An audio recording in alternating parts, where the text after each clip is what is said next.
I'm going to share with you a powerful story, one that holds one of the greatest lessons about success and responsibility.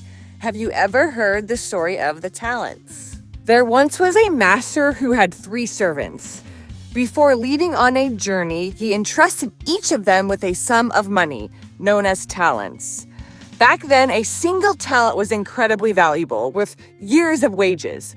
He told them, "Take care of these talents until I return."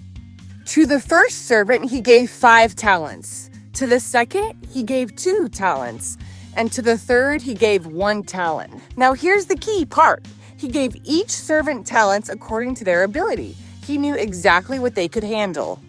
The first servant, the one with 5 talents, immediately got to work. He invested, traded, and hustled. By the time Master returned, he had doubled his talents. 5 became 10. The second servant, who had 2 talents, did the same. He worked hard, put in the effort, and doubled his as well. 2 became 4.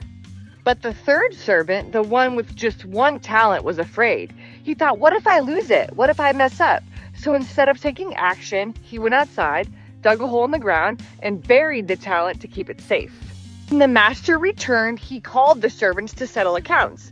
The first servant proudly said, "Master, you gave me 5 talents. I've doubled them, and now I have 10. The master smiled and said, "Well done. You've been responsible with little, so now I'll trust you with much more. Come share in my joy."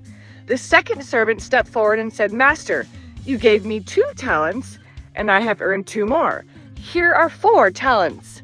Again, the master praised him. "Well done. You've proven yourself trustworthy." But then came the third servant. He handed back the 1 talent and said, "Master, I was afraid. I didn't want to lose what you gave me, so I buried it. Here's your 1 talent back." The master was disappointed. He took the talent from the third servant and gave it to the one who had 10. I know that sounds harsh, but here's the lesson. The ones who used what they were given were rewarded with even more. But the one who did nothing, he lost even what he had. And here's the moral of the story. Don't bury your talents. Don't let fear hold you back from using the gifts, opportunities, and resources you have been given. Whether you have a lot or a little, it's your responsibility to use it, grow it, and multiply it. As Jim Rohn would say, life doesn't reward those who play it safe. It rewards those who take responsibility for their potential. Remember, use what you're given. We've all been entrusted with something. Your skills, your time, your opportunities. It's your job to make the most of it. Fear leads to inaction. The third servant let fear paralyze him.